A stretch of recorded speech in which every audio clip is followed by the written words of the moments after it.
You're listening to Linux News Log, separating the Linux and open source signal from the noise. Hey everybody, how's it going? I am your host Adrian, coming to you almost live from lovely Petaluma, California, here in Studio MC2 at Quicksurf Internet Studios. Linux News Log is a proud member of the Tech Podcast Network.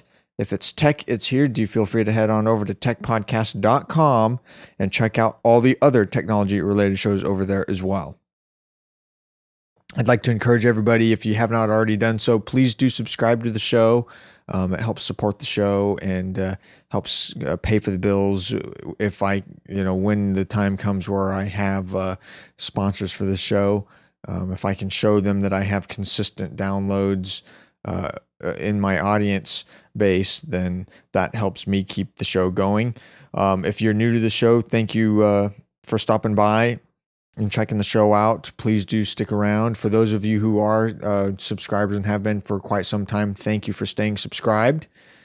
And with that, if you want to subscribe, obviously I'm asking you to, quicksurf.com, head on over to, that's the website you want to head on over to. And in the show notes for every episode, I have the links linked up for an MP3 version of the show, an Ogg Vorbis version of the show, a standard def H.264, and a high def H.264 video version of the show. So if you're currently subscribed to the show, but you're not getting it in the format that you want, those are the four formats that are available. So please do feel free to stop subscribing to the format you don't want and subscribe to the format that you want. With that, let's get into the stories for this episode. Starting off at PC World, the New Zealand edition, Steam lands on Linux, revving up for a living room battle. That's right, the popular PC gaming service Steam is now available for Linux with 60 supported games in tow. Steam allows users to purchase games and provides features such as online play, achievements, and friend lists. Valve, the company behind Steam, released a closed beta for Linux in November and then launched the public beta in December. And now the final version is available through Steam's website or the Ubuntu Software Center. So pretty awesome. Definitely check it out, especially if you're a Linux gamer. From Lifehacker, the 5 best system rescue disks is the name of the article here.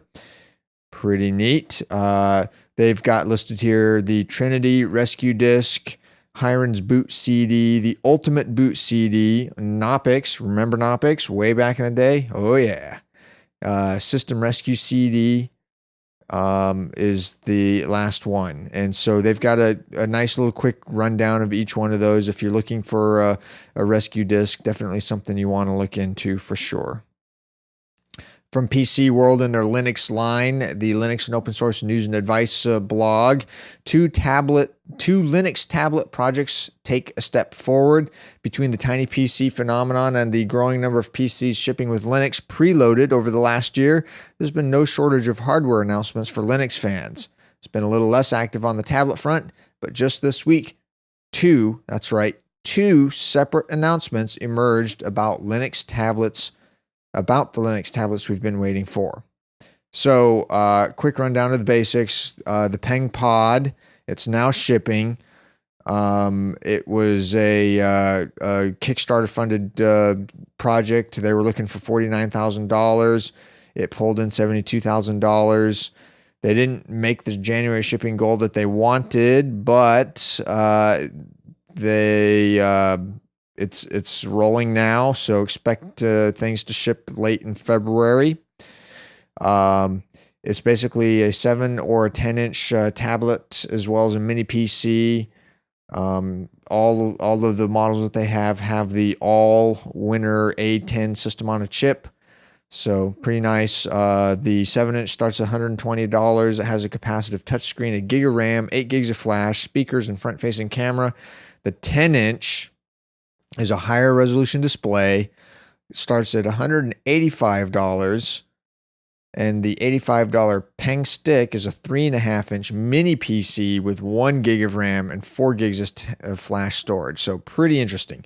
The other Linux tablet is the Vivaldi, and it's due in May. Kind of nice. It was first introduced under the name of Spark by KDE developer Aaron Sago about a year ago, and the planned device was renamed Vivaldi soon afterwards, and it was also given more RAM. So it's about 200 euros or $267 here in the US.